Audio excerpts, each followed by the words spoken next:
দেশের বাইরে আমার কোনো ঠিকানা নেই, এটাই হলো আমার ঠিকানা। এই দেশ, এই দেশের মাটি মানুষই আমার সব কিছু, কাজে আমি দেশের বাইরে যাব না। সেই জন্য কি করলো, জামাত ইসলামকে কিন্তু সাথে নিয়ে গেল। এখন জামাত ইসলাম রাজাকার খারাপ, তখন কিন্তু নিজামী সাহেবের সাথে ফটোগুলো যদি আছে মিটিং টিটিং এর, মধুর সাহেব ওদের সাক্ষী আছে।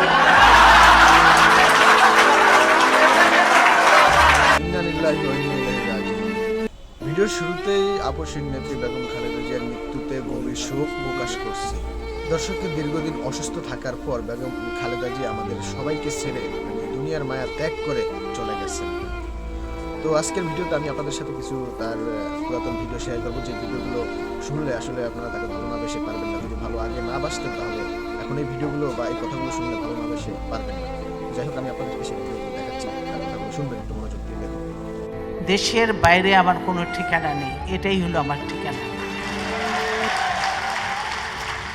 এই দেশ, এই দেশের মাটি মানুষই আমার সব কিছু, কাজে আমি দেশের বাইরে যাব না।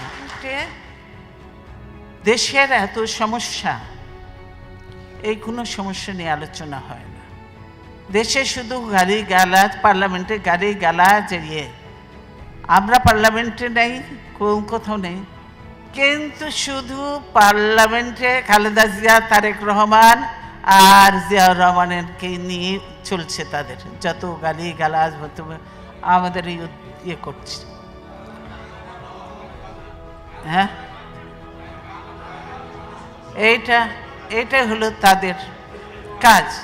পার্লামেন্টে কোনো কিছু হয় না, কাজে এই অবৈধ পার্লামেন্টে আমরা জানি, এই অবৈধ পার্লামেন্টে যত কিছু আইনি পাশ করুক, সত্যিকারের নিয়মতান্ত্রিক নির্বাচন হয়ে জনগণের সরকার আসলে কখনোই এই আইনগুলি কার্যকর হবে না।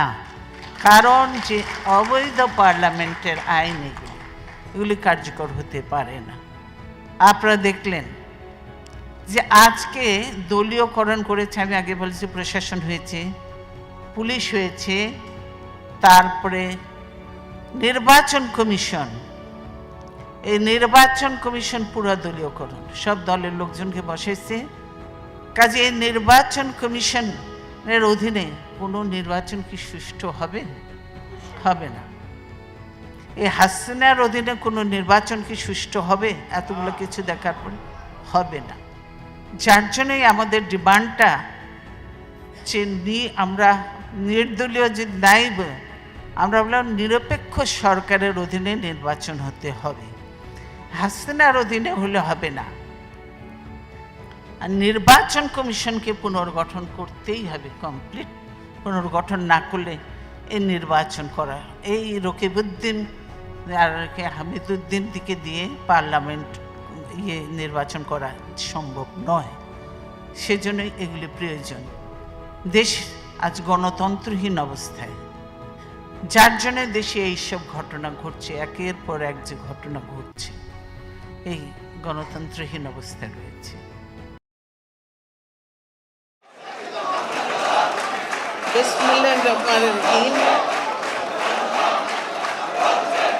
ছাত্রদলের 38তম প্রতিষ্ঠা বার্ষিকী উপলক্ষে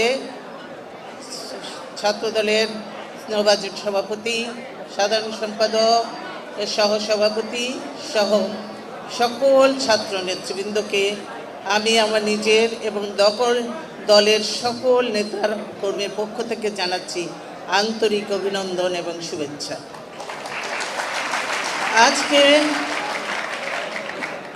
আজকে ইংরেজি নতুন বছরের প্রথম দিন, তাই আমরা বলবো হ্যাপি নিউ ইয়ার।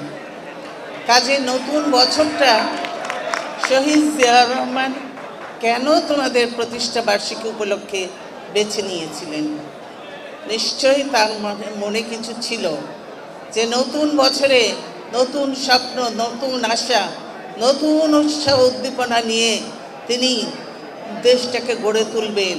আর তো তোমাদের মধ্যে থেকে বেরিয়ে আসবে নতুন নতুন নেতৃত্ব, নতুন নতুন নেতাকর্মী এবং দেশের ভালো ভালো মানুষ যারা তাদেরকে নিয়ে এই দেশটা গড়ার জন্যই তিনি কিন্তু এই দিনটাকে, বিশেষ করে ছাত্ররা যারা আগামী দিনের এই দলের নেতৃত্ব দেবে, দেশের নেতৃত্ব দেবে, সেজন্যই তিনি এই দিনটাকেই বেছে নিয়েছিলেন। তাই আমরা হ্যাপি নিউ ইয়ার বলবো এবং বিশ্বাস করব যে তোমরা সকলেই ভালো থাকবে, আনন্দে থাকবে এবং সকলে একসঙ্গে ঐক্যবদ্ধভাবে কাজ করবে। হয়তো তোমাদের নতুন কমিটি হয়, ছাত্রদল এত বড় হয়ে গেছে এখন, কাজের জায়গা দেওয়া সবাইকে সম্ভব হয় না। সেজন্য অনেক হয়তো মনে কিছু দুঃখ থাকে, ব্যথা থাকে, কিন্তু এটা করা কারোরই উপায় থাকে না। তাদেরকে অন্য দলে যেতে হবে, তাদেরকে আস্তে আস্তে যারা অন্য দলে যাবে, অন্য সংগঠন, অন্য অঙ্গ সংগঠন থেকে আবার মূল দলে আসবে। কেন? তোমরাই তো বিএনপির নেতৃত্ব দিবে, সেজন্যই। আজকে এখানে দেখেছো এরা বক্তব্য দিতে পারে নাই, খুব ভালো বক্তা, এবং এরা আজকে আমার এই যে ডায়না বায়ে যারা আছে তারা কে? তারা সব তোমাদের ছাত্র দলের সাবেক সভাপতি, সাধারণ সম্পাদক, ডাকসুর ভিপি, জিএস ইত্যাদি ইত্যাদি, ঠিক কিনা? হ্যাঁ, এরা আজকে বসে আছে। তো এরা আজকে উপরে উঠে এসেছে, এরা আজকে অনেক সিনিয়র হয়ে গেছে, বড় হয়ে গেছে। কাজেই এরা অনেকেই এই ছাত্র দল থেকে যেত, ওই যে অ্যানি এতক্ষণ ইয়ে করলো, এইখানে ইয়ে আছে, আমার আছে, ইয়ে আছে, অমুকরা। তারপরে এরা সকলেই কিন্তু পার্লামেন্টে পর্যন্ত তারা গেছে, এমপি হয়েছে না, অনেক ছাত্রনেতা এমপি হয়েছে, মন্ত্রী হয়েছে। কিসের জন্য? এই তোমাদের মধ্যে থেকে হতে পারে। সেই জন্য তোমাদের মধ্যে যে জিনিসটি সবচেয়ে বেশি প্রয়োজন সেটা হলো কি? ডিসিপ্লিন। ডিসিপ্লিন না থাকলে কখনো কোনো কিছু করা যায় না। আর শহীদ জিয়াউর রহমান একজন সৈনিক হিসেবে তিনি সবসময় ডিসিপ্লিন পছন্দ করতেন এবং তোমাদেরকেও সেই জিনিসটি শেখাতে চেয়েছিলেন এবং তোমাদের শিখতে হবে সেটাই। সেজন্যই তার জীবনী সম্পর্কে যে বইটা বেরিয়েছে তোমাদেরকে পড়তে হবে, জিয়াউর রহমান সম্পর্কে তোমাদেরকে জানতে হবে। নাহলে তোমরা একটা দল করবে, সেই নেতার সম্পর্কে কিছুই জানবে না, তাহলে কেমন করে তোমরা দল করবে? বা তোমরা যখন বক্তব্য দিবে তার বিভিন্ন দিক তোমরা তুলে ধরবে, তবেই তো তোমরা বুঝতে পারবে যে জিয়াউর রহমান কী ছিল এবং কেন দেশের মানুষ তাকে এত বেশি ভালোবেসেছিল, সেটা তোমাদেরকে বুঝতে হবে। তিনি তো বেশি দিন ইয়ে করেননি, ক্ষমতায় ছিলেন না, তিনি অল্প সময়ের জন্যই ছিলেন, অল্প দিন, কিন্তু তার মধ্যে তিনি সারা বাংলাদেশ ঘুরে বেরিয়েছে। সারা বাংলাদেশে এমন কোনো জায়গা নেই যেখানে জিয়াউর রহমানের পা পড়েনি। জিয়াউর রহমান গেছেন এবং মানুষের সঙ্গে, শুধু ছাত্র নয়, যুবক নয়, সাধারণ মানুষের সঙ্গে মিশেছে, গরিব মানুষ, কৃষক, মা বোন সবাই মিশেছে। সেই জন্য সকলেই কিন্তু জিয়ার নাম শুনলে তারা একটু আবেগে আপ্লুত হয়ে যায় জিয়াউর রহমানের কথা শুনলে। তোমাদেরকে সেজন্যই জিয়াউর রহমান সম্পর্কে আরও জানতে হবে। তোমরা যে এখানে এতক্ষণ ধরে, আমি দেখলাম, এর আগেও আমি দেখেছি, এবং আমি যখন কোর্টে যাই বা অন্য জায়গায় যাই, আমার সঙ্গে অনেক ছেলেপেলে থাকে এবং তারা রাস্তায় থাকে, আমি গাড়িতেই থাকি স্বাভাবিক, কিন্তু আমি তাদের স্লোগান শুনি। আমি বলি যে এই কয়েক বছর ধরে, এই হাসিনা আসার পর থেকে, এর আগেও কিন্তু এরশাদ যখন ছিল তখনও এরকম আমি স্লোগান শুনি নাই। তোমরা কথায় কথায় বলো, আমি বুঝিনি এর মানেটা কেন, তোমরা কি বোঝাতে চাও? বলবে উত্তর উত্তর উত্তর, আরে দক্ষিণ দক্ষিণ দক্ষিণ, এটা কোনো স্লোগান হলো? তোমরা ছাত্র, তোমরা তৈরি করবে নতুন নতুন স্লোগান, তোমরা তৈরি করবে। আগেকার দিনের ছাত্ররা আমরা দেখেছি তারা নিজের স্লোগান তৈরি করতো, হাতে লিখতো, লিখে পোস্টারই করতো। এখন তো পোস্টার তোমাদের তৈরি করে দিতে হয়, পোস্টার এত তৈরি করে দেওয়ার পরও সে পোস্টারগুলি কিন্তু ঠিক মতো লাগে না। হয়তো অনেকের ঘরে পড়ে থেকে, অনেকের অফিসে পড়ে থেকে সেই পোস্টারগুলি লাগে না, কিন্তু এই পোস্টারগুলির জন্য খরচ তো করতে হয়, পয়সা দিয়ে তো করতে হয়। বিনা পয়সায় কেউ কাউকে কিছু দেয় না, বুঝেছো? আর বিনা পয়সায় যেটা দেয় সেটার কোনো মূল্য নেই এবং সেটা দিয়ে কোনো ভালো কিছু হয় না। সেই জন্য তোমাদেরকে শিখতে হবে। এখনকার দিনে এই যে এই স্বৈরাচার সরকার, এই আরেক স্বৈরাচার, ওই স্বৈরাচারের থেকে আরেক ডিগ্রি বেশি বেশি। তো এর যে এত অপকর্ম, কেন ব্যাংক দুর্নীতির ঘটনা তোমরা খবরের কাগজে পড়ো নাই? কেন তোমরা একবারও স্লোগান দাও না? তোমরা একটা লিফলেটও তৈরি করতে পারো না কেন? ব্যাংক দুর্ঘটনা হয়েছে, টাকা কত পাচার হয়েছে, কত হাজার হাজার কোটি টাকা পাচার হয়েছে, কারা করেছে তোমরা সেগুলো বলতে পারো না? সেগুলো স্লোগানে থাকে না কেন? তোমাদের স্লোগানে এগুলো থাকতে হবে। তোমাদের স্লোগানে আরো অনেক কিছু থাকতে হবে। ছাত্রদের যে তোমরা ছাত্র হয়ে ছাত্রদের যে আজকে সমস্যা, শিক্ষার যে আজকে শিক্ষা ব্যবস্থাকে একটু আগে মহাসচিব বলেছে ধ্বংস করে দিয়েছে। আজকে শিক্ষা ব্যবস্থাকে, শিক্ষা প্রতিষ্ঠানগুলির অবস্থা একদম খারাপ। আপনারা তোমরা দেখেছো শিক্ষা উপকরণের প্রতিটি জিনিসের দাম অত্যন্ত বেশি। গরিব ছাত্রদের ছেলেমেয়েরা পড়ার মতো অবস্থা থাকে না, কিন্তু সেগুলো নিয়ে তোমরা স্লোগান দাও না। তোমরা স্লোগান, এইসব স্লোগান দিলে তার মানে তোমরা শুধু স্বার্থটা বুঝো। তুমি দেখাতে চাও উত্তরে আমরা কতগুলো আছি, দক্ষিণের কতগুলো, এই স্বার্থ আমি দেখতে চাই না। আমি দেখতে চাই না। আমি তোমাদেরকে সফল, সার্থক এবং কর্মঠ দেখতে চাই, এবং তোমরা থাকবে সত্যের পথে, ন্যায়ের পথে, সত্য ন্যায়ের পথে থেকে তোমরা এগিয়ে যাবে, সেটাই আমি চাই। আমি এই ছাত্রদলে এখানে যারা আছে, আমি এই ছেলেদেরকে আমার ভাই ও বোনেরা বলে অ্যাড্রেস করবো না, আমি বলবো আমার ছেলে এবং মেয়েরা। আমি বলছি,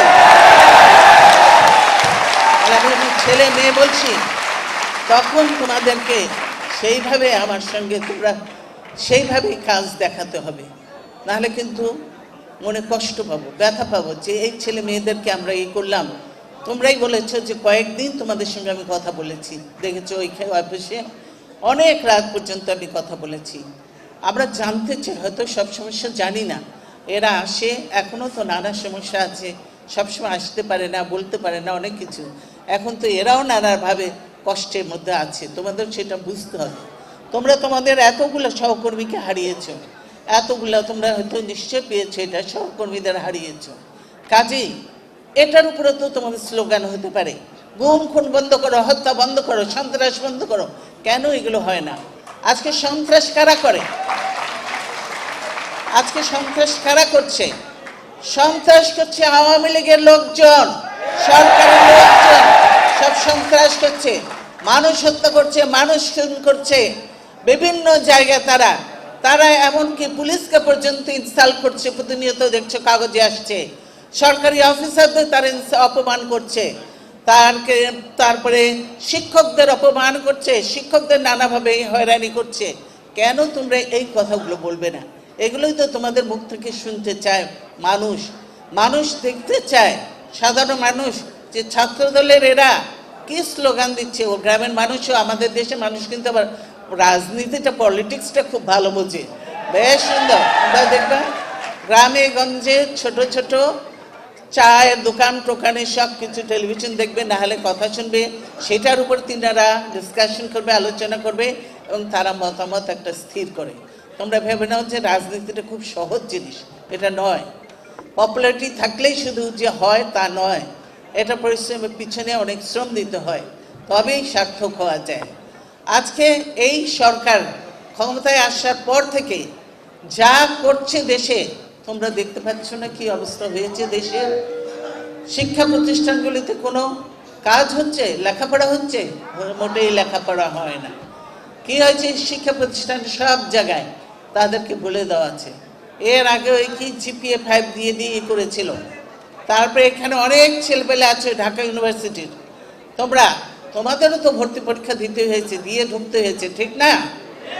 তাহলে আজকে কেন আমাদের যারা GPA 5 পায়, পত্রিকায় দেখে পড়েছি আমরা জানি না, কিন্তু এটা পত্রিকায় তো সঠিক কথাই লিখেছে। পত্রিকায় লিখেছে GPA 5 যারা পেয়েছে এতগুলো, তার মধ্যে যারা পরীক্ষা দিতে গেছে ঢাকা ইউনিভার্সিটিতে বোধহয় একজন টিকছে, আর বোধহয় কেউ টেকে নেই। এরা পারে নেই, GPA 5 পেয়েছে, এরা পারে না। তাদেরকে যেসব প্রশ্ন, অতি সহজ প্রশ্ন জিজ্ঞাসা করেছে, সেগুলির পর্যন্ত উত্তর দিতে পারে না, অথচ এরা GPA 5 পেয়ে বসে আছে। বুঝছো? আজকে পরীক্ষা নিয়ে নানা রকম কারসাজি। এই জাতিকে, এই আওয়ামী লীগে হাসিনা এই দেশকে ধ্বংস করতে চায়, তোমাদেরকে ধ্বংস করতে চায়, দেশের ইয়াং জেনারেশনকে, এই জেনারেশনকে ধ্বংস করে দিতে চায়, দিয়ে কি করতে চায়, ক্ষমতায় মসনদটা পাকাপোক্ত করতে চায়। বিনা ক্ষমতা পাকাপোক্ত করতে চায়, সেজন্য প্রতিনিয়ত কি করছে, প্রতিনিয়ত নতুন নতুন আইন পাশ করতে চায়। কোথায় আইন পাশ করেন, কার জন্য আইন পাশ করেন? ভোটে নির্বাচিতই হয়নি, যারা অনির্বাচিত, যেখানে কোনো অপোজিশন নাই, যেই সংসদে কোনো বসার মতো মানুষ নাই, কারণ মানুষের ভোটে এরা নির্বাচিত হয় নাই, কাজে আইন পাশ করার অধিকার এদের কারণ নেই, এদের কারো আইন পাশ করার অধিকার নেই। কাজেই এরা বিনা ভোটে নির্বাচিত, নিজেদেরকে নির্বাচিত ঘোষণা করে। বিনা ভোটে তো নির্বাচিত হবে না, বিনা ভোটে হয়েছে তারা। আর এখানে কি অপোজিশন একটা বানিয়েছে, এখন একবার এটা তো সাহেব বিবি গোলামের কারবার হয়ে গেছে। এইটা দেখো, একবার বিবি বসে, এখন সাহেব আবার উত্তোলা করতেছে যে আমি এবার বড় অপোজিশন হব, আমি বসবো এইবার অপোজিশনে, তাহলে আবার গুরুত্ব বেড়ে যাবে উনার। নাহলে উনি তো খুব কাকুতি মিনতি করেন, যদি না পারেন ওনাকে আরেকবারের জন্য রাষ্ট্রপতি দেন, দিয়ে দেশটাকে একদম জাহান্নামে নিয়ে গেছে, আর একদম আর শেষ যেটুকু আছে সেটুকু আমি শেষ করে দিয়ে তারপরেই আমি যাব আল্লাহর নামে, এ বিদায় নেব। মানুষের কাছ থেকেও বিদায় নেবে, আর আল্লাহর এই দুনিয়া থেকেও বিদায় নেবে। এরকম কে কখন যাবে আমরা বলতে পারি না, বলাও ঠিক নয়, আমি এটা বলতে চাই না। কিন্তু এদের যে ষড়যন্ত্র হচ্ছে দেশকে নিয়ে, সেই জিনিসটা তো তোমরা ঠেকাতে হবে। তোমরাই জ্ঞান, ছাত্র, যুবক যারা আছে, তাদের, কৃষক, শ্রমিক, মেহনতি মানুষ, গ্রামের মানুষ, তাদেরকে বলতে হবে কথাগুলি, কি কি করছে, তাদের জাগাতে হবে। তারা যদি না জাগে তাহলে আর কি হবে বলো? তোমরা দেখলে না এই দেশে কিরকম আন্দোলন হয়েছে? এই দেশে পাকিস্তানিদের জন্য তখন দেখেছো, নিজের মাতৃভাষার জন্য আন্দোলন হয়নি? সেটা শুরু হয়েছে কোথা থেকে? ঢাকা বিশ্ববিদ্যালয় থেকে শুরু হয়েছে সেই আন্দোলন, মাতৃভাষার আন্দোলন। সে ভাষা প্রতিষ্ঠিত হয়েছে। তারপরে শুরু হয়েছে স্বাধীনতার আন্দোলন, সেই স্বাধীনতার আন্দোলন। তারপরে মুক্তিযুদ্ধ। মুক্তিযুদ্ধ দেখলে যে সেটাও মুক্তিযুদ্ধে বেশিরভাগ ইয়াং ছেলেপেলেরা গিয়েছে, সৈনিকরা গিয়েছে, আর্মি পার্টিসিপেট করেছিল। কে ঘোষণা দিয়েছিল স্বাধীনতার ঘোষণাটা? কে দিয়েছিল? শহীদ জিয়াউর রহমান। কিন্তু শহীদ জিয়াউর রহমানের তো কাজ ছিল না, দায়িত্ব ছিল না। এটা ছিল যারা পলিটিক্সে তখন পলিটিশিয়ান ছিলেন, যারা তখন ক্ষমতার জন্য বার্গেনিং করছিলেন, তাদের দায়িত্ব ছিল যে যখন এই বার্গেনিংয়ে হচ্ছে না, তারা সব সৈন্যের পর সৈন্য এনে এই দেশে মানুষকে করছে, রাজারবাগ আক্রমণ করেছে, পিলখানা আক্রমণ করেছে, মানুষ হত্যা করছে, নানা রকম হচ্ছে।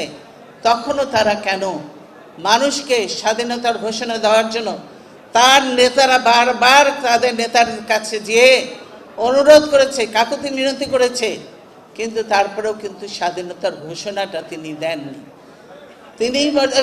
তিনি চেয়েছিলেন পাকিস্তানের প্রধানমন্ত্রী হতে, তিনি বাংলাদেশের প্রধানমন্ত্রী হতে চান না। বাংলাদেশের প্রধানমন্ত্রী হতে চান নাই, কিন্তু আইন পাস হয় নাই। তাহলেই আবার নানা কেস আছেই তো, একটার পর একটা কেস আছে ইচ্ছা মতো। কাজে এগুলো নিয়ে বদার করি না। তো তিনি তো বাংলাদেশের স্বাধীনতাটা ঘোষণা দেননি। যত মানুষ শুনেছে, এমনকি তাদের নেতারা পর্যন্ত শুনেছে, জিয়াউর রহমান ঘোষণা দিয়েছে স্বাধীনতা। মুক্তিযুদ্ধের আহ্বান করেছেন, তার ডাকে, তার আহ্বানে সাড়া দিয়েই সবাই যুদ্ধে অংশগ্রহণ করেছে, মুক্তিযুদ্ধ হয়েছে।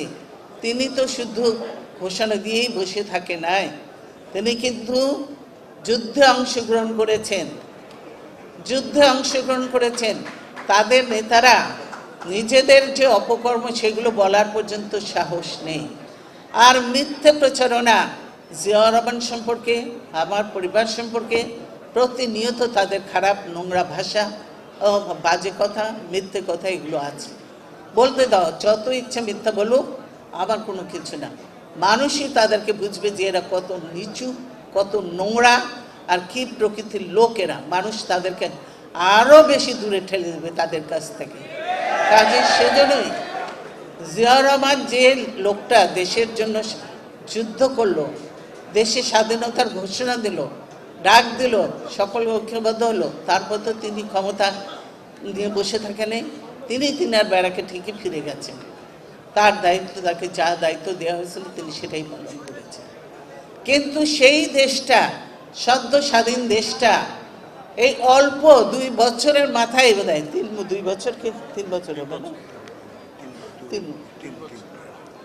3 বছরের মাথায় দেশটার কি অবস্থা হয়েছিল। তোমরা ইয়াং হয়তো অনেকেই দেখো নাই, কিন্তু যারা বয়স্ক আছে তারা দেখেছে, তারা জানে এই দেশের কি অবস্থা হলো। এই দেশে মহা দুর্ভিক্ষ হলো, দেখেছো না? হয়নি? কত সালে হয়েছিল বলো তো দেখি? 74, ঠিক 74-এ হয়েছিল। 1974 সালে দুর্ভিক্ষ হয়েছিল। সেই দুর্ভিক্ষের কি অবস্থা তোমরা দেখেছিলে? সেখানে মানুষ খাওয়া পায়নি, খাওয়া নিয়ে কাড়াকাড়ি করেছে, ডাস্টবিনে খাওয়া খেয়েছে, কুকুর মানুষ একসঙ্গে খেয়েছে, মানুষের বমি করে খেয়েছে। সেখানে মানুষ কাপড়ের অভাবে, তারা দেখেছে কাপড়ের অভাবে মানুষ জাল পর্যন্ত পড়েছে। কাপড়ের অভাবে মানুষ তার নিজের স্বজন মৃত্যুর পরে কাফনের কাপড় দিতে পারেনি, কলা পাতা দিয়ে মুড়িয়ে ভেসিয়ে দিয়েছে। এই সব ইতিহাস জানো। এটাই হলো আওয়ামী লীগের ইতিহাস, এটাই হলো আওয়ামী লীগের চরিত্র।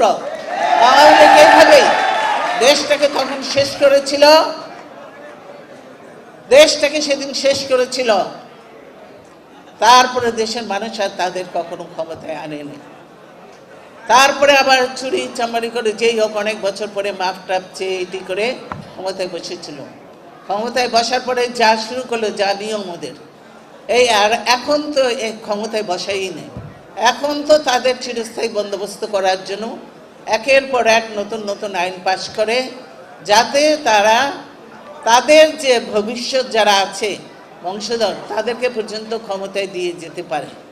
তারা দেখো রাষ্ট্রীয় ভবন নিয়ে নিচ্ছে, বিভিন্ন বাড়ি তারা নিয়ে নিচ্ছে, তাদের দিতে হবে। এটা বাংলাদেশে কখনো পৃথিবীর কোথাও বোধহয় হয় নাই যে এরকম। স্বামী হলেও হতে পারে, স্বামীর জন্য একটা দায় কিছু না থাকে, কিন্তু বাপের জন্য, তার স্বামী থাকা সত্ত্বেও, স্বামীর বাড়ি থাকা সত্ত্বেও বাপের জন্য এরকমভাবে সরকারি বাড়ি লিখিয়ে নেবে নিজের নামে, এটা কখনো হয় না। সেটাও করেছে তারা। কাজে কি করেনি, তারা শুধু তাদের কথা চিন্তা করে। তারা কি মনে করেছো তারা তোমাদের একবার চিন্তা করে, তোমাদের ভবিষ্যতের কথা চিন্তা করে, বা দেশের মানুষের ভবিষ্যতের কথা চিন্তা করে না। এই যে প্রাইভেট ইউনিভার্সিটিগুলি আমাদের সময় শুরু হয়েছিল, প্রাইভেট ইউনিভার্সিটিগুলি বেশ কতগুলা, আমি বলবো না সবগুলো ভালো, কিন্তু অনেকগুলো ভালো ইউনিভার্সিটি আছে। এই ভালো ইউনিভার্সিটিগুলিকে পর্যন্ত নষ্ট করে দেওয়া হচ্ছে। নষ্ট শুধু নয়, তাদের ষড়যন্ত্র এগুলো বন্ধ করে দেবে ইউনিভার্সিটিগুলি। আমাদের ছেলেরা যাতে লেখাপড়া শেখার সুযোগই না পারে, হায়ার এডুকেশন না পায়, হয় অন্য দেশে যেতে হবে, আর না পারলে পাশের দেশে যেতে হবে। এই হলো অবস্থা। বিদেশে যাওয়ার মতো এখন বিদেশিরাও নিতে চায় না। সেরকম খুব ভালো রেজাল্ট করলে হয়তো সম্ভাবনা থাকে, তাও যার টাকা পয়সা আছে তাদের পক্ষে সেটা সম্ভব, অন্যদের পক্ষে সম্ভব নয়। তাহলে সেটা কি অবস্থায়? তাহলে শিক্ষা ব্যবস্থাটাকে এরা বলছে যে, কালকেও কি বইটই দেওয়ার সময় অনেক বড় বড় কথা বলা হয়েছে, কিন্তু এই কথাগুলো কতটুকু বাস্তবে সত্য, এই কথাগুলি কতটুকু সত্য, এর কোনো ভিত্তিও নেই। দেখেছে যে আছেন যিনি শিক্ষামন্ত্রী, আমি বলবো না উনি খারাপ, উনি ভদ্রলোক মানুষ, ভালো আছেন, কিন্তু উনার সেই সাহসটুকু বা গার্ডস নেই, উনার সেইভাবে কথা বলার, বা একটা যদি অন্যায় হয় বা ঠিক হচ্ছে না সেটার প্রতিবাদ করা, সেই সাহসটুকু তার নাই। সেজন্যই হলে আজকে শিক্ষা ব্যবস্থাকে ধ্বংস করছে। শিক্ষা ব্যবস্থা, তোমরা যদি চাকরি না পাও তাহলে এই দেশের কি অবস্থা হবে?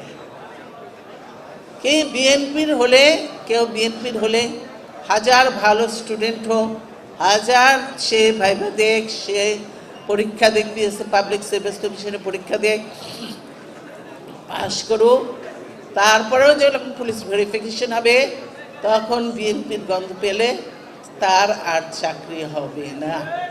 এই হলো অবস্থা। কিন্তু সে যদি আওয়ামী লীগ হয়, রিটেনও পাস করলো না, তারপরে ভাইভাতেও করলো না, কিন্তু তিনি ভালো চাকরি পেয়ে গেলেন। তিনি আস্তে চাকরি পেলেন, পদে বসলেন, আস্তে আস্তে উপরে গেলেন, কিন্তু তিনি জাতিকে কিছু দিতে পারছেন না, কিছু দিতে পারলেন না। আজকে দেশের এই অবস্থা। কাজে তোমাদেরকে অনেক বেশি করে বুঝতে হবে, তাহলে এরকম উল্টাপাল্টা স্লোগান দিলে হবে না, বুঝছো?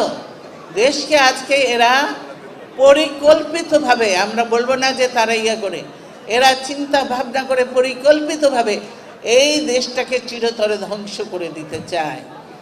মানুষ ইতিহাস পড়ে শেখে, যে আমরা দেখেছি আমাদের দেশে সিকিমে লেন্দুব দর্জি হয়েছিল, কিন্তু এখানে ইনি লেন্দুব দর্জি থাকে না, আরও বেশি কিছু হবেন বোধহয়, সেই অবস্থায় নিয়ে যেতে চান। খুব পরিকল্পিতভাবে চিন্তা ভাবনা করে তাদের সহযোগিতা নিয়েই তিনি আস্তে আস্তে দেশটাকে অন্যদিকে ঠেলে দিতে চায়। এর জন্যই কি আমরা মুক্তিযুদ্ধ করেছিলাম? এত লক্ষ শহীদ যে বলা, এই শহীদের রক্ত কেন বৃথা যাবে?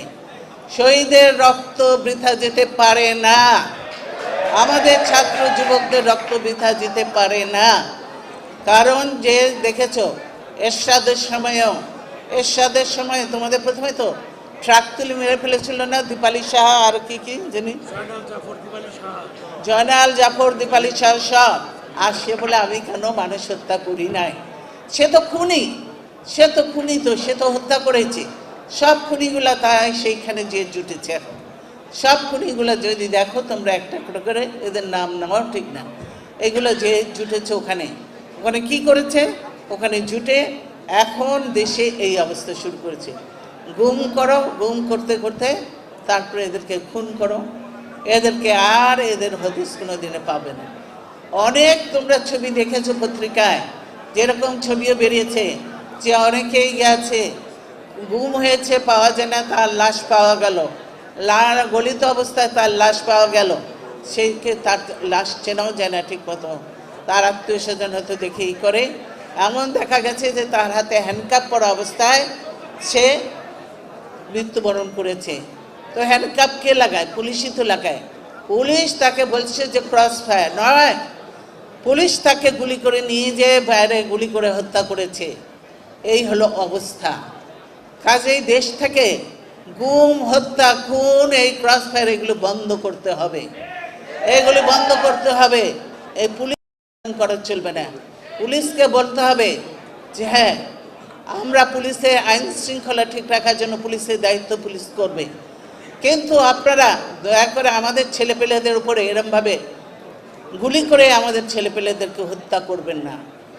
আপনি যে দেশেরই হন না কেন, আপনি বাংলাদেশের যে জেলারই হন না কেন, আপনার একটা পরিচয় আছে, কিন্তু আপনি যে ইউনিফর্মটা পরেছেন এটারও একটা মর্যাদা আছে। সেই মর্যাদাটা রক্ষা করে আমি বলে পুলিশ বাহিনীকেও বলবো, এই কথায় কথায় গুলি করা বন্ধ করেন, কথায় কথায় গুলি করা বন্ধ করেন। থানায় নিয়ে যে ছেলেরা আসে তো আমার কাছে, ছেলেরা আসে, এই যে থানায় নিয়ে যে তার পায়ে বন্দুক ঠাকিয়ে গুলি করে দিল, ফলে কি হলো? তার পাটা অকেজো হয়ে গেল, পাটা কেটে ফেলতে হলো, সে তো পঙ্গু হয়ে গেল সারা জীবনের জন্য। এই হলো অবস্থা। তার একটু মায়া লাগলো না? সে তো আমি বাঙালি, আমি তো বাঙালি, আমি কেমন করে আমার দেশের মানুষকে খুন করি? নাকি এরা বাঙালি নয়, অন্য কেউ? সেটাও আমাদের জানা দরকার। আমাদের এটা প্রশ্ন, আমাদের একটা প্রশ্ন যে এরা কি বাংলাদেশি কে না অন্য দেশি? এটাও আমার মানুষের জিজ্ঞাসার মধ্যে আছে। এটা মানুষের জানতে চায় কিভাবে এইভাবে মানুষকে হত্যা করতে পারে। কোনোদিনও এর আগে আমরা দেখিনি, এর আগে আমরা কখনো এরকম কিছু দেখিনি।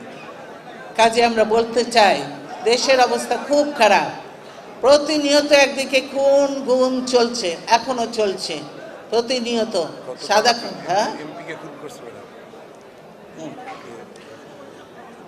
খুন গুম এগুলো চলছে প্রতিনিয়ত, এখন আবার বেড়ে গেছে, মাঝখানে একটু কমেছিল, এখন আবার বেড়েছে, এত খুন গুম হচ্ছে। তারপরে কোনোটার কিন্তু বিচার হয় না, বিচার হয় না, তদন্ত হয়, কিন্তু তদন্ত রিপোর্টও প্রকাশ হয় না। তোমরা কেউ তদন্ত রিপোর্ট পেয়েছো? কেউ পায় নাই, কেউ দেখে নাই, প্রকাশ হয় না তদন্ত রিপোর্ট। তদন্তই থেকে দেয়। এই যে সাংবাদিক ভাইয়েরা আছে তাদের মধ্যেও ব্যথা আছে, এদের অনেকে এই দায়িত্ব পালন করতে যেয়ে তারা গুলিবিদ্ধ হয়েছে, অনেকে মৃত্যুবরণ করেছে। ফার্স্ট যদি আমরা ধরি সাগর রুনির কি হয়েছিল, একটা ছোট্ট বাচ্চা ছিল, বেঁচে ছিল, বাচ্চাটাও হয়তো এখন ঠিক মতো কারো কেয়ার পায় না।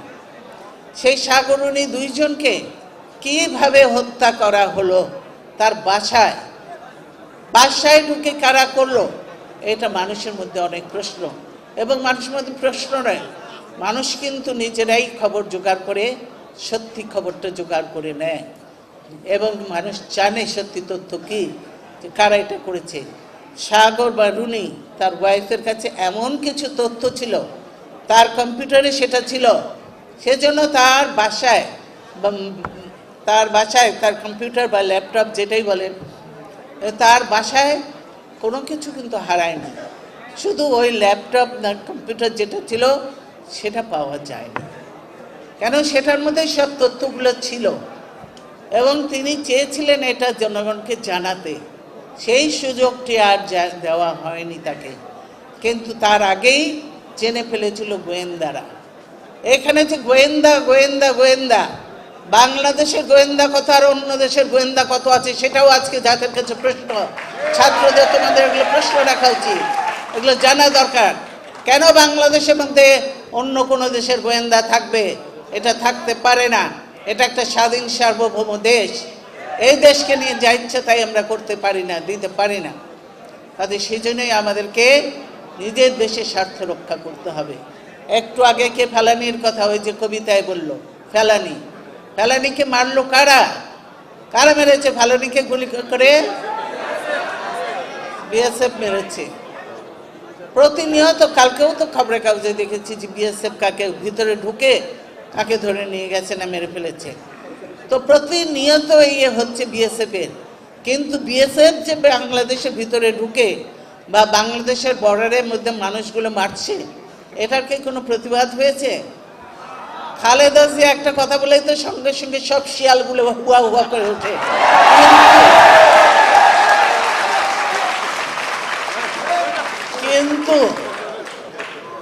কিন্তু যখন বিএসএফ পারে তখন এই শিয়ালগুলোর মুখ আবার বন্ধ থাকে। এর বলা যাবে না, এইটা বলা যাবে না, বুঝছো? এই হলো অবস্থা। কাজে সেজন্যই তোমাদেরকে জাগতে হবে, ঘুমিয়ে থাকলে চলবে না, বুঝছো? তোমাদেরকে জাগতে হবে। তোমরা হলো দেশের ভবিষ্যৎ, তোমরাই হলো স্বাধীনতা সার্বভৌমত্বের অত্যন্ত প্রহরী, তোমাদেরকে রক্ষা করতে হবে। আমরা ভেবেছিলাম নতুন বৎসরে খবরের কাগজে হয়তো একটু ভালো খবর দেখব, একটু আনন্দের খবর দেখব।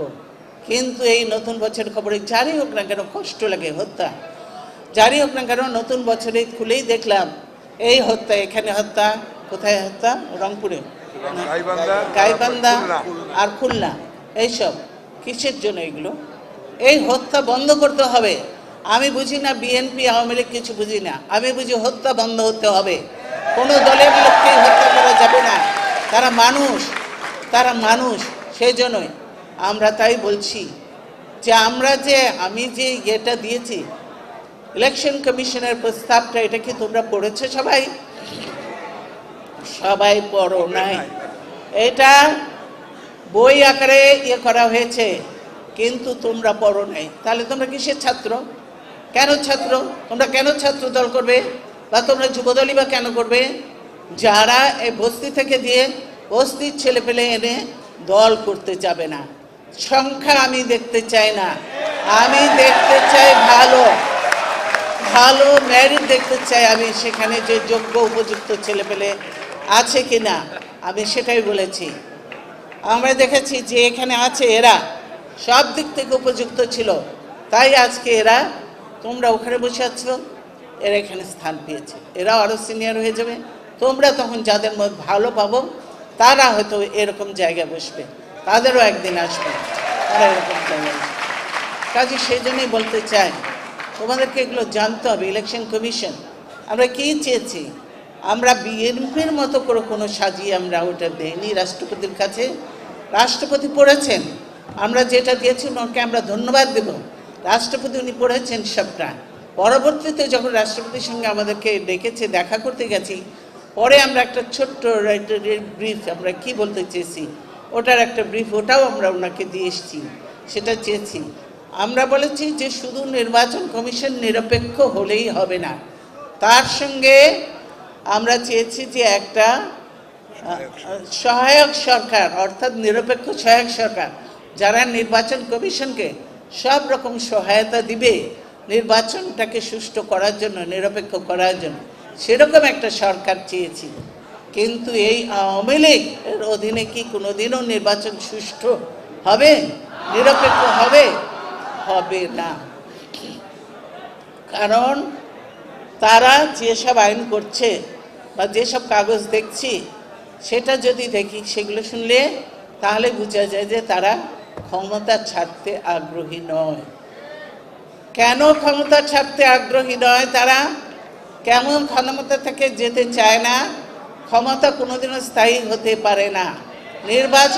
নির্বাচন হবে সুষ্ঠু, নিরপেক্ষ, সেখানে জনগণ ভোট দেবে, ভোটের মাধ্যমে যারা আসবে তারাই হলো জনগণের প্রতিনিধি, তারাই হবে জনগণের প্রতিনিধি। কিন্তু আওয়ামী লীগ সেটা করতে চায় না। ওই যে ওখানে 14 দল নাকি বানিয়েছে, 14 তো দল হবেই না, ওটার নাম হয়েছে যে হোক থাক, মহাজোট, যেই জোট হোক থাক। সেইগুলোর মধ্যে কীরকম টাইপের লোক আছে এক একজন চিন্তা করো, যারা কোনোদিন জীবনে ক্ষমতায় আসতেও পারেনি, দূরের কথা নির্বাচিতই হয়নি এলাকা থেকে। এলাকায় বহুবার নির্বাচন করেছে, জামানত পর্যন্ত বাজেয়াপ্ত হয়েছে, এরকম আমরা জানি। তারা আজকে এমপি, মন্ত্রী, তিনারা তো কোনোদিন ছাড়তে চাবেন না এই মজাটা, তিনারা থাকতে চাবেন, নানা রকম বুদ্ধি দেবেন, কুবুদ্ধি দেবেন। তো দিয়ে আমি মনে করি যে আওয়ামী লীগের মতো একটা দল অনেক পুরনো, তারা তাদের ক্ষতি করছে এই দলটার, তাদের দলটাকে ফ্লারিশ করতে দিচ্ছে না। তাদের দলেও হয়তো ভালো ভালো উপযুক্ত অনেক নেতা আছে, ছিল, এখনও অনেক হচ্ছে, তৈরি হচ্ছে, তাদেরকেও তারা সেই সুযোগটা দিচ্ছে না। তারা এইভাবে কুক্ষিগত করে ফেলেছে। তারা চায় যে এরকমভাবে করতে। সেজন্য বলছি যে আমরা চাই একটা সহায়ক সরকার হবে, যে নির্বাচন কমিশনকে সব রকমভাবে সহায়তা করবে। রাষ্ট্রপতি শুনে রাষ্ট্রপতির খুব ভালো লেগেছে, তিনি বলেছেন আপনাদের প্রস্তাবটা সুন্দর, আমরা যে বলে উনি সবাইকে ডাকছেন, কথা বলছেন, পরবর্তীতে হয়তো উনি প্রয়োজন মনে করলে আবারও ডাকবে, আবারও যাবো, আমরা আবার কথা বলবো। আমরা বলেছি আপনি যতবার ডাকবেন আমরা ততবার যাব, কিন্তু নির্বাচন কমিশনটা এরকম হতে হবে। নির্বাচন কমিশন সেরকম হলে নির্বাচন কমিশনের দায়িত্ব হবে একটা সহায়ক সরকার, সেরকমভাবে সহায়ক সরকার করবে রাষ্ট্রপতি এবং অন্যরা মিলে যারা ক্ষমতায় আছে। তাদেরও বোঝা উচিত যে আর কত তাদের টাকার দরকার, মানুষ একটা সারা জীবন বাঁচবে নাকি, কিন্তু এই টাকা কেউ ভোগ করতেও পারবে না। আমার এই টাকা যদি সুইস ব্যাংকে থাকে, বাংলাদেশ জীবনে ফেরত পাবে না। এই যে বাংলাদেশ ব্যাংকের টাকা গেল ইয়েতে কি বলে যে ফিলিপিনে, ফেরত তো আনতে পারে নাই, নানা রকম টাল বাহানা এগুলো চলছে। সব ব্যাংকের মধ্যে একই অবস্থা, নানা রকম কি হয়েছে। কিছু কিছু ব্যক্তি কি করে, তারা ঋণ নেয়, তারা ব্যাংক থেকে অবাধে ঋণ নিচ্ছে, বড় বড় প্রকল্পের মধ্যে তারা আছে। কি করছে, ব্যাংক যখন তারা দেয় তখন ওই ব্যাংকের টাকা নিয়ে এই ব্যাংকে দিয়ে শোধ করে, আবার আরেক জায়গা থেকে লোনে এরা যখন তারা দেয় তখন আরেক জায়গা থেকে টাকা নিয়ে শোধ করে। তিনি কিন্তু আবার সেই টাকার ভাগ অনেক অনেক জায়গায় দেয়, যার জন্যই হলো তিনি ধরাছোঁয়ার বাইরে, তিনি ভালো মানুষ। আর আমরা আমাদের নিজের টাকা দিয়ে প্রকল্প করবো, আমার নেতা কর্মীরা টাকা দেবে, তার দিয়ে করবো, তার জন্য পর্যন্ত আমাদেরকে কোর্টে যেতে হয়, হাজিরা দিতে হলে মিথ্যা মামলা দিয়ে হয়রানি করা হয়, হয়রানি করা হয়। এই হলো অবস্থা। তারা চুরি করবে আর চোর হব আমরা। তারা চুরি করে করে ব্যাংকগুলো একদম দেউলিয়া করে ফেলেছে। এই যে প্রকল্প প্রতিদিন আসে, এই যে কি প্রকল্প ব্যয় এত থেকে এত বেড়ে গেছে। সেই জন্য দেখেছি যে একটা কোন ওভারব্রিজের ওইটা আবার ভাঙছে কয়বার, ওইটাই হয়েছে, ওটার প্রকল্প ব্যয় আরও বেড়ে গেছে। এইভাবেই চলছে। কি পদ্মা সেতু, তো পদ্মা সেতু কোথায়, এখনো কোনো কিছু নাই। কবে নাকি আবার জানি না, আল্লাহদের চেরাগ থাকলে হয়তো বাড়ি ফেলবে সেরকম। আর কদিন পরে যদি ওই নদী যে খরস্রোতা কয়দিন টিকবে সেটা জানি না। এই নদীর জন্য যেগুলো প্রয়োজন করা সেগুলো ঠিকমতো হয়েছে কিনা তাও জানি না। পদ্মা সেতুর ব্যয় আগে ছিল আমাদের সময় 8 থেকে 10 হাজারই আমি ধরছি কোটি টাকা ছিল, আর এখন হয়েছে কত, 28,000 কোটি টাকা। তারপরেও কতটুকু কি আগাবে সেটা আমরা জানি না, করতে পারলে ভালো। কিন্তু এই হলো, মানে দেশটাকে লুটে পুটে যে চায়, যে জায়গা চায় যে এখানে গ্যাস উত্তোলন করবো, ওখানে রেল বানাবো, সেতু বানাবো, ওখানে রেলের লাইন করব, ওখানে অমুক ইয়ে করে দেবো, সব কিছু যে প্রকল্প নিয়ে আসে কমিশনের মাধ্যমে সব প্রকল্প তাকে দিয়ে দেওয়া হবে, আর ওখান থেকে বড় কমিশনটা নিয়ে নেওয়া হয়। আমরাও তো কিছুদিন সরকারে চালিয়েছি, জানি। এই যে সব আর্মস কেনা হচ্ছে, এই আর্মসেরই এইভাবে তো হয় না কোনোদিনও। অনেক নিয়মকানুন আছে, কিন্তু আজকাল কোনো নিয়মকানুনই ধার দেয় না, টেন্ডারের পর্যন্ত ধার ধারে না। আজকে ফট করে এই অস্ত্র কিনে ফেললাম, ওই অস্ত্র কিনে ফেললাম, রাশিয়া থেকে কিছু কিনলাম, মরুখানে সেখান থেকে কিছু কিনলাম, আমেরিকা থেকে কিছু কিনলাম, ইন্ডিয়া থেকে কিছু, যেখান থেকে পাবো কমিশন দেওয়া হবে, ক্ষমতায় থাকার জন্য একটু আশ্বাস দেবে, তার কাছ থেকেই কেন। ক্ষমতায় তো থাকি, তারপরে দেখা যাবে কি হয় দেশ নিয়ে। এই দেশ দিয়ে আর কি দরকার, আমরা যতদিন পারি থাকি, লুটে পুটে খাই দেয়, আরাম করে থাকি, তারপরে দেশ নিয়ে আমাদের কোনো চিন্তা নেই। এই হলো। কিন্তু তোমরা আজকে তোমাদের প্রতিষ্ঠা বার্ষিকী, তোমাদের কাছে একটা বিরাট দিন, আনন্দের দিন। তোমাদেরকে আজকে শপথ নেওয়ার দিন যে এই দেশটাকে আমরা এই যে জালেম অত্যাচারী লুটেরা সরকারের হাত থেকে কি করে দেশটাকে আমরা বাঁচাবো, কি করে আমরা বাঁচাবো, সেই জন্য আমরা দেশ সেরকমভাবে চিন্তা ভাবনা করে কর্মসূচিও দিতে হবে এবং চিন্তা ভাবনা করে কথাও বলতে হবে। কাজে এই লুটেরা সরকার, তাদের যত রকমের লুটের কাহিনী আছে, এই কাহিনী দিলে কিন্তু বিরাট একটা বই হবে। এই পেপার কাটিং থেকে বের করলেও বহুত কিছু বের হবে। কাজেই এই আজকে একটা লুটেরা খুনি সরকার ক্ষমতায় বসেছে এবং তারা মনে করছে যে ওখানে বসেছি, ওখান থেকে তাদের আর কেউ টলাতে পারবে না।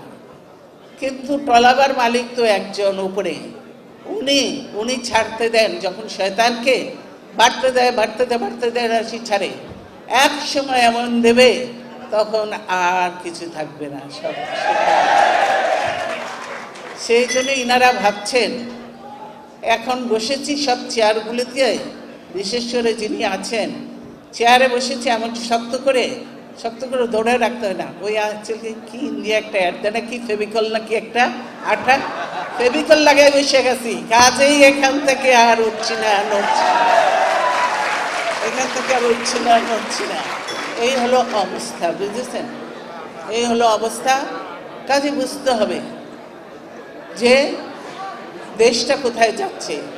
তাদের সংগঠনের মধ্যে কোনো ডিসিপ্লিন নেই, তারা বলেছে তাদের সংগঠনকে, সেটাও দেখেছি, কিন্তু সেখানেই মারামারি, খানাখুনি, গোলাগুলি, নানা রকমের হচ্ছে। তাদের পদ পদবি নিয়ে, টেন্ডার নিয়ে প্রতিনিয়ত এই কাজ কারবার হচ্ছে, তারা করছে। এই যে আজকে যে আমরা বলি আদিবাসী বলি বা কি বল বিভিন্ন সম্প্রদায়ের বলি, সে তাদের কি অবস্থা। গাইবান্ধায়, এই যে গাইবান্ধায় হচ্ছে, গাইবান্ধায় আদিবাসীদের উপরে সাঁওতালদের উপরে কি হলো, কারা করলো এটা পরিষ্কার তো তারা বলেছে। ওখানে পরিষ্কার এই খবরের কাগজ, এই যে সাংবাদিক ভাইয়েরা এরা তুলে ধরেছে, যে ভিডিওতে এসছে, এখানে সাঁওতাল পট্টিতে আগুন দিচ্ছে কারা?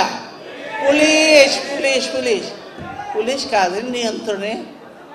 এই সরকারদের নিয়ন্ত্রণে না। আবার ওখানে যদি একটু ওই কি দেশি একটা থাকে, তাহলে নিশ্চয়ই সংখ্যা সেইভাবে বাড়িয়ে দিয়েছে, ওখানে সে দিয়েছে। তারা এই ক্যাম্প করে গেছে, তারা এই ক্যাম্প করে গেছে। তার মানে আমাদের আন্দোলনের সময়ও এরা একই কাজ করেছে, সেটাও তারা ভুল বলেছে। আমাদের আন্দোলন দমন করার জন্য, নানাভাবে মানুষকে বিভ্রান্ত করার জন্য এই পুলিশ গাড়িতে আগুন দিয়েছে, এই পুলিশ পেট্রোল বোমা দিয়েছে, এই পুলিশ মানুষকে হত্যা করেছে। আর বিএনপি লোকের নামে, বিএনপি ছেলেপেলেদের নাম দিয়ে সারা দেশময় আজকে এখনো তাদেরকে শুধু পিটিয়ে নিয়ে বেড়াচ্ছে। অনেকে জেলে, অনেকে গুম, অনেকে এখনো বাড়ি ঘরে থাকতে পারে না। এই হলো অবস্থা। কাজে এই আন্দোলনের সময় আমরা দেখেছি, এর আগেও আন্দোলন করেছি, কিন্তু এরকম কেউ করেনি। কিন্তু এদের এবার এটাই ভিন্ন, যে ক্ষমতায় থেকে উঠবো না, যাব না, সেই জন্য তারা এটাই করেছে।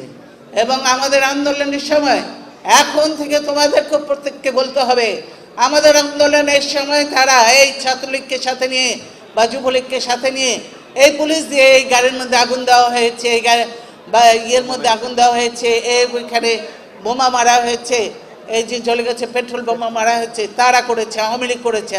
আমরা এগুলো করি না।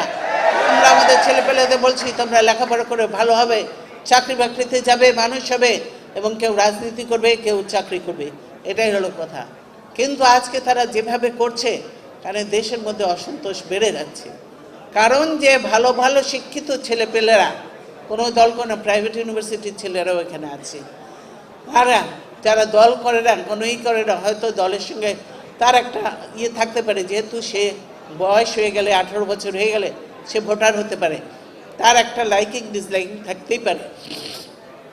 সেই ছেলেটাকে যখন মনে করে এই বিএনপি বা ধানের শীষে ভোট দিয়েছে, তখন সে ভালো যত ভালো স্টুডেন্টই হোক না কেন, যত ভালো বুঝুকই না কেন, আজকালকার যুগে কম্পিউটার আরও তাহলে সব কিছু বুঝুক না কেন, তারপরেও সে চাকরিটা হবে না। অথচ আওয়ামী লীগের একটা সেরকম লেখাপড়া কিছুই করে নাই, ওরকমই হয়েছে, তারপরেও তাকে চাকরিটা দেওয়া হবে। এইভাবে দেশকে ধ্বংস হতে দিতে পারি না। তাই আজকে ছেলেদেরকে আমরা বলবো, প্রতিষ্ঠা বার্ষিকীতে শুধু আনন্দ হই হুল্লোড় বা তালি বাজালে, উত্তর দক্ষিণ স্লোগান দিলে, পূর্ব পশ্চিম স্লোগান দিলে এটা চলবে না। তোমাদেরকে জাগতে হবে, শিখতে হবে। আমি এখানে বলে দিয়েছি, তোমাদের ইয়েরা আছে, মহাসচিবও যাবে, মাঝে মাঝে শিক্ষকরাও আছে অনেকে। তোমাদেরকে এখন থেকে প্রশিক্ষণ দেওয়া হবে, ছাত্রদের প্রশিক্ষণ দেওয়া হবে। আর অনেকেই আছে, তাদের কি করে প্রশিক্ষণ দেওয়া হবে, যাতে তোমরা সত্যিকারে সোনা হয়ে বেরিয়ে আসতে পারো দেশকে নেতৃত্ব দেওয়ার জন্য। সেইভাবে আমাদের তৈরি করতে হবে। এটাই ছিল জিয়া রহমানের চিন্তা, এটাই ছিল জিয়া রহমানের আদর্শ, এটাই ছিল জিয়া রহমানের লক্ষ্য। ঠিক আছে, যেটা তারেক রহমান তোমাদেরকে কেন দিনের পর দিন হেঁটেছে, নেতাদের নিয়ে গ্রামে গ্রামে ঘুরেছে, এই করেছে। আমি ছাত্রদেরকে, যুবকদেরকে ধন্যবাদ দেবো। আমি আমাদের অনেক নেতা কর্মীকেই ধন্যবাদ দেবো, অনেক নেতাদের। কারণ যে এই ফখরুদ্দিন মঈনুদ্দিন 111 করলো, এই 111 করে কি করলো, তেনারা প্রথমে তো তেনারা আন্ডারস্ট্যান্ডিং হয়েছে, ওইটা বোঝা যায় আওয়ামী লীগের সঙ্গে। আওয়ামী লীগ তো সকল মিলিটারি যারা ক্ষমতা নিতে চায় নিবে, তাদের সঙ্গে আন্ডারস্ট্যান্ডিং করবে, আবার ক্ষমতা দিবে, তাহলে তাদের সঙ্গে আসি। তো এই ফখরুদ্দিন মঈনুদ্দিন এরশাদ করছিল, এরশাদের সাথেও গেছে। আবার ফখরুদ্দিন মঈনুদ্দিনের সঙ্গেও একটা করেছে। সেই জন্য বিএনপিকে ক্ষমতা থেকে বিদায় করতে হবে। আবার ইলেকশন হলে যদি বিএনপি আবার এসে যায়, তাহলে আওয়ামী লীগ তো শেষ। সেজন্যই তেনারা এইগুলো করে আমাদেরকে দেশের বাইরে পাঠিয়ে দিচ্ছিল। কিন্তু আমি বলেছি যে শুধু একজন বাইরে চলে গেছিল, তারপরে আমি বলেছি দেশের বাইরে আমি যাব না, কারণ দেশের বাইরে আমার কোনো ঠিকানা নাই, আমার কোনো কিছু নেই। দেশের বাইরে আমি যাব না, এই দেশেই আমি থাকবো, এই দেশেই আমার জন্মস্থান, এই দেশেই আমার মৃত্যু হবে, এই দেশের মানুষের কাছে মধ্যেই আমি বেঁচে থাকতে চাই। সেজন্য আমি যাইনি, যার জন্য আমার ছেলে দুটাকে নির্যাতন সহ্য করতে হয়েছে, নানা রকম নির্যাতন। এই নির্যাতনের ঠেলায় কিন্তু আমি কোকুকে হারিয়েছি। সে এগুলো দেখেনি, নিতে পারে না, সেগুলো এত হয়েছে, সেগুলো আমি এগুলো বলতে পারি না, আমি শুনি না কখনো, এতভাবে হয়েছে। তারেক আল্লাহর রহমতে আল্লাহ বাঁচিয়ে দিয়েছে, দেখছে এখনও, কিন্তু তার পা নিয়ে সে এখনও পা ঠিক মতো করতে পারে না, এখনও ঘোরাতে হয়, তাও কষ্ট করছে, বিদেশে রয়েছে। কি করবে, চিকিৎসার জন্য প্রয়োজন। এই জন্য আমি যাইনি, তার জন্য তাদেরকে প্রথমে নিয়ে গেছে, নিয়ে যেয়ে তাদেরকে দিয়ে বহু অত্যাচার করেছে। তো তারা মায়ের বাইরে কিছু নয়, তারা কিছুই করেনি। তারপরে আমাকেই করেছে, এসেছে, কিছুতেই পারেনি, আমি বলছি যাব না। সেই জন্যই পরবর্তীতে হাসিনাকে নিয়ে গেছিলো, হাসিনা আবার দেখলো আমি যাইনি, আবার কোন দিকে কোন লাইন টাইন হয়ে যায় না কিনা, এই জন্য তার আবার লাইন ছুট হয়ে যান কিনা তিনি, সেজন্য তিনি তাড়াতাড়ি আবার ফেরত আসলেন। কিছুদিন পর দেখা গেল যে হাসিনাকে প্রথমে নিল, কিন্তু নেওয়ারও একটা ভদ্রমহিলা, যত কিছু হোক সে প্রাইম মিনিস্টার ছিল এক সময়, কাজেই তার সঙ্গে যে আচরণ করা খবরের কাগজে তোমরা ছবি দেখেছ, আমরা খবরের কাগজের ছবি দেখে আমরা এটা নিন্দা জানিয়েছি, আমরা এটা প্রতিবাদ জানিয়েছি যে এরকম কোনো মানুষের সঙ্গে করা উচিত না, করে না বিদেশি টেলিভিশনগুলোতেও। আর তাদের দলের কিন্তু কেউ করেনি তখন, আমি ফার্স্ট প্রতিবাদ করেছি এটা। আমি বলি যেই হোক না কেন এটা মানা যায় না, আমি মানতে পারি না। তার সঙ্গে এই করা হয়েছে। পরবর্তীতে আমাকেও নিয়েছে। আমি বলছি আমার ধারে কাছে কেউ আসবে না, আমরা হাত কেউ দেবো না গায়ে, তারা সেভাবেই করেছে। কিন্তু ছিল সেটা সবচেয়ে কষ্টকর ছিল। আমি ছিলাম একটা মানুষ একদম একলা, যেটা সলিডারি কনফাইনমেন্ট, সেটা ছিল আমার একলা, এক ঘর এক বারান্দা, আর আছে উপরে জায়গা আছে, আমি যাই না কোনগুলো। সেই একটা মানুষ কারোর সাথে কথা না বলে দিনের পর দিন কেমন করে থাকতে পারে, বাঁচতে পারে। 1 বছর 8 মাস আমি ছিলাম, কিন্তু দেশের স্বার্থে আমি কোনো আপোষ করি নাই। তারা করতে চেয়েছিল, আপোষ করি নাই, করেছি। এখনো তিনারা নির্যাতন করছেন। হাসিনার মামলা ছিল 15টা, আর আমার মামলা ছিল 5টা, সেখানে কোনো কিছু হয় না। হাসিনার মামলাগুলো দ্রুত এগিয়ে যাচ্ছিল, প্রায় একটা শেষ পর্যায়ে একদম এসে গিয়েছিল, সাজার পর্যায়ে। সেটাকে তিনারা তারপরে ক্ষমতায় আসার পর সব মামলা, তিনারা একটা সার্কুলার জারি করলেন, খবরের কাগজেও দেখেছেন, বললো যে যা মামলা হয়েছে সেই ফখরুদ্দিনের সময় সব মামলা তুলে নেওয়া হবে। কিন্তু সব মামলা বলতে কি বুঝিয়েছে শুধু আওয়ামী লীগের হাসিনার সব মামলা উঠলো, আর তাদের 7,500 নেতা কর্মীদের মামলা উঠলো, কিন্তু বিএনপির একটা মামলাও ওঠে নাই। এখনো এই মিথ্যে মামলা নিয়ে আমাদের সঙ্গে নানারকম ছলচাতুরি করছে, মিথ্যে মামলা নিয়ে, কিন্তু কিছু লাভ নাই। আমরা জানি, সকলেই যে দেখেছে সেই বলেছে যে কিছু না। আমি তাদের সঙ্গে রীতিমতো তর্ক করেছি, যারা গিয়েছিল তখন আর্মির তাদের সব প্রস্তাব নিয়ে আমি বলেছি আমার কোথায় কি আছে দেখাও, কিচ্ছু দেখাতে পারবে না। তারা স্বীকার করেছে আমার কাছে মুখের সামনে, আপনার নামে কিছু নাই, আপনার মামলার মধ্যে কিছু নাই, কিন্তু আমরা বাধ্য দিতে হয়েছে, নাহলে কিভাবে আমরা আটকব, সেই জন্য এটা করেছে। এই হলো তাদের অবস্থা, কিন্তু আমি তাদের সঙ্গে যাই নাই। সেই জন্যই মঈনুদ্দিন ফখরুদ্দিন নিজেরা বাঁচতে পারবে, তাদেরকে বৈধতা দেওয়া হবে ইত্যাদি ইত্যাদি সে বলেছে, দিয়েছে। আমি বলছি এই বৈধতা সব জিনিসে আমি দিতে পারবো না, দেখতে হবে সেটা কোন জিনিস, তবে সেটা হতে পারে। তাই তাদের বিশ্বাস হয়নি, নিজের জান বাঁচাতে হবে। তিনারা ভেবেছিলেন মঈনুদ্দিন ফখরুদ্দিন বোধহয় এতই সহজ আর এতই তাড়াতাড়ি বোধহয় মানুষ তাদেরকে মেনে নেবে, কিন্তু তারা ভাবেন নাই যে তাদের পায়ের নিচে মাটি নেই, 2 বছরের বেশি কোনো কিছু করতে পারে নাই। কিন্তু আমি বলবো যে কথাটা বলতে চেয়েছিলাম, এইটা করেছে যে আমার দল ভাঙতে চেয়েছিল না, হয়েছিল আলাদা একটা বিএনপি করেছিল, এই ইলেকশন কমিশনই নানা রকম শয়তানি করেছে। তখন ইলেকশন কমিশন নানা রকম শয়তানি করেছে, কিন্তু আমার তৃণমূলের যে তারেক রহমান সংগঠন করে গিয়েছিল, তৃণমূলের নেতা কর্মী কেউ নড়ে নাই। এই ইয়াং ছেলেপেলেরা সব ছিল, সব আছে, সব থাকবে। এরা সাচ্চা বিএনপি, খাঁটি বিএনপি। এরা কোথা থেকে আসেনি, ওরা সরাসরি পাশ করে লেখাপড়া করে ডাইরেক্ট বিএনপিতে এসেছে, সেই জন্য এরা সাচ্চা। যারা এই পথ ঘুরে এসেছে তাদের মধ্যেই নানা রকমের ক্ষমতার লোভ বেশি। বিএনপির করলো, কিন্তু কয়দিন টিকছেন তারা? বিএনপি ভাঙতে পেরেছে? পারেনি, পারবে না। কি পারবে? পারবে না। কাজে সেই জন্য বুঝতে হবে যে বিএনপি একটা দল আছে, টিকে থাকবে, এবং যারা দেশের সাথে বেইমানি করছে, দেশের মানুষের সাথে বেইমানি করছে, দেশকে অন্যের হাতে তুলে দেওয়ার মতো ষড়যন্ত্র করছে, তাদেরকে দেশবাসী কখনো মাফ করবে না। আল্লাহ তাআলাও তাদেরকে মাফ করবে না। তারা কত মায়ের, এই যে ছেলেগুলোকে হত্যা করেছে, তাদের মায়ের চোখের পানি, আরও তো আছে, এই কটা না, আরও অনেক আছে আমাদের কাছে। কত মায়ের চোখের পানি, বোনের চোখের পানি, স্ত্রীর চোখের পানি, তাদের বাচ্চাদের চোখের পানি, এটা বৃথা যেতে পারে না। এই হাসিনা ক্ষমতায় আসার পরে পরেই বিডিআর ঘটনা হলো না? কি ভয়াবহ বিডিআর ঘটনা হয়েছে, সেটার কি রিপোর্ট বেরিয়েছে? এখনো বের হয়নি। রিপোর্ট হয়ও নি, ঠিক মতো বের হয়নি। যারা রিপোর্ট করছিল তাদের কাছে করতে দেয়নি।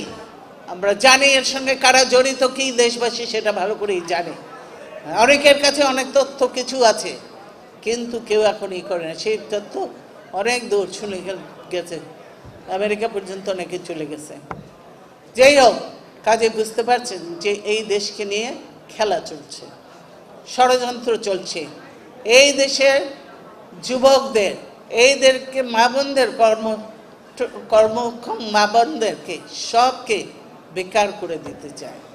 আজকে আমাদের কত শিল্প কলকারখানা বন্ধ হচ্ছে, আজকে কত লোক বেকার হচ্ছে, গার্মেন্টস কত বন্ধ হয়েছে, এখন একের পর এক বন্ধ হচ্ছে।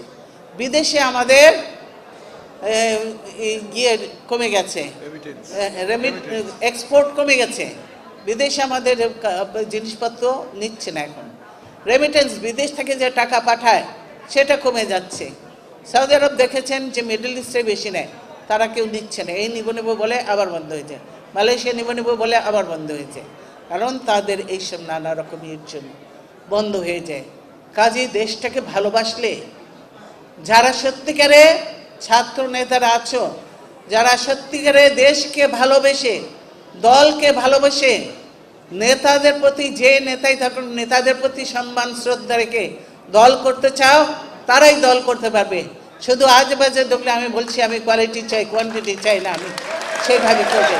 ভালো ভালো যারা সত্যিকারে এরকমই, তারা দল করো, তারা বড় বড় পদে যাবে, আস্তে আস্তে সবাই যাবে।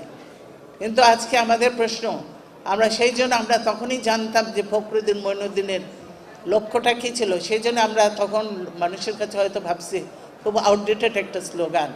আর হাসিনা ডিজিটাল, কি যে ডিজিটাল করছে, সবই ডিজিটাল করে তো নিজেদের পেটে চলে যাচ্ছে আর কি, এই হলো অবস্থা। তো আমরা বলেছিলাম না, দেশ বাঁচাও মানুষ বাঁচাও, আজকে মানুষকে বাঁচানো হবে। আজকে উনি বেঁচে নেই, সাংবাদিক নির্মল সেন বলেছিল না তাদের নেতাদের সময়, আমি স্বাভাবিক মৃত্যুর গ্যারান্টি চাই। কেন বলেছিল এই কথাটা? কারণ স্বাভাবিক মৃত্যু ছিল না, সব অস্বাভাবিক মৃত্যু এমনভাবে হচ্ছিল বিধায় এই কথাটা বলেছিলেন তিনি। এবং আমি সময় নেই, আমি পড়ব না, তোমরা যদি পারো তোমরা দেখে নিবে। এখানে একটা আছে, এখানে ইন্ডিয়ার একটা পত্রিকা, কি পত্রিকার নাম জানিস? স্টেটসম্যান পত্রিকায় একটা লিখেছে, বুঝেছো?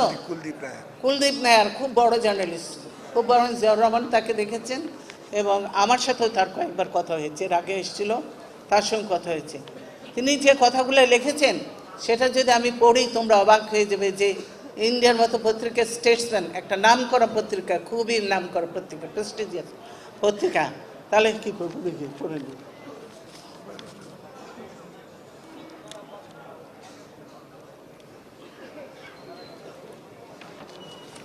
বলছে, শোনো, বর্তমান সরকারের আমলে দেশ কেমন চলছে সে বিষয়ে ভারতীয় প্রবীণ সাংবাদিক কুলদীপ নায়ার 22শে ডিসেম্বর 2016 দৈনিক স্টেটসম্যান পত্রিকায় ট্র্যাজেডি অব বাংলাদেশ শীর্ষক নিবন্ধে যে কথা লিখেছেন তা উল্লেখ করার মতো। কুলদীপ নায়ার লিখেছেন, শেখ হাসিনা বর্তমানে ক্ষমতা ছাড়তে রাজি নন। বিরোধী দল বলছে তারা তাকে নির্বাচনের মাধ্যমে ক্ষমতা থেকে সরাতে পারবে না, কারণ তিনি সুষ্ঠু নির্বাচন দেবেন না। তিনি বর্তমানে বংশ পরম্পরায় শাসনের কথা বলছেন এবং আমেরিকায় বসবাসকারী ছেলের সঙ্গে সব সরকারি বিষয়ে পরামর্শ করছেন। এই চিন্তা থেকে যোগ্যতা না থাকা সত্ত্বেও বিভিন্ন বিশ্ববিদ্যালয় ও শিক্ষা প্রতিষ্ঠানের গুরুত্বপূর্ণ পদে নিজের অনুসারীদের নিয়োগ দিচ্ছে শেখ হাসিনা। এভাবেই তিনি মেধাভিত্তিক শিক্ষা ব্যবস্থাকে ধ্বংস করে দিচ্ছে। বুঝলে? এই আমি একটু আগে বলেছিলাম এই কথাগুলি ধ্বংস করে দিচ্ছে। এতে তার কিছু যায় আসে না, কারণ তিনি মনে করেন ধর্ম নিরপেক্ষতার নামে তিনি তার অনুসারীদের উচ্চ পদে বসাতে পারেন। তিনি মনে করেন শাসন করা তার জন্মগত অধিকার। বাবা, এটা তো জানতাম না। একটি বিল আনা হচ্ছে যেখানে তার পিতা ও পিতার শাসনকে চ্যালেঞ্জ করলে তা রাষ্ট্রবিরোধী বলে বিবেচিত হবে। গণতান্ত্রিক প্রতিষ্ঠানের ক্ষেত্রে এক উদ্ভট যুক্তি। আজকে তার প্রধান লক্ষ্য যে বিরোধী দল ভবিষ্যতে তারা আর কোনো কথা বলতে পারবে না, পরিবেশ হয়ে উঠবে কর্তৃত্ব ও এক নায়কত্ববাদী। বুঝেছ? হ্যাঁ, উনি একজন ভালো সাংবাদিক, উনি এই কথা লিখেছেন। তারাও বুঝেছে যে হাসিনা কি করতে চায় এবং কোথায় নিয়ে চায়, কাজে তার বংশ পরম্পরায় তিনি এরা চলতে থাকবেন। তাহলে তোমাদের তো আর ভবিষ্যৎ নাই, তোমাদের ভবিষ্যৎ নাই। সেজন্য ওই যে বলেছি যে খালেদা জিয়া ভয় নেই রাজপথ। সম্মানিত ভিউয়ার্স, আজকের এই ভিডিওটি এ পর্যন্ত। ভিডিওটি দেখার জন্য অসংখ্য ধন্যবাদ। আপনারা সবাই বেগম খালেদা জিয়া আপসীর নেত্রী, তার জন্য দোয়া করবেন। ভালো থাকবেন, সুস্থ থাকবেন। আসসালামু আলাইকুম।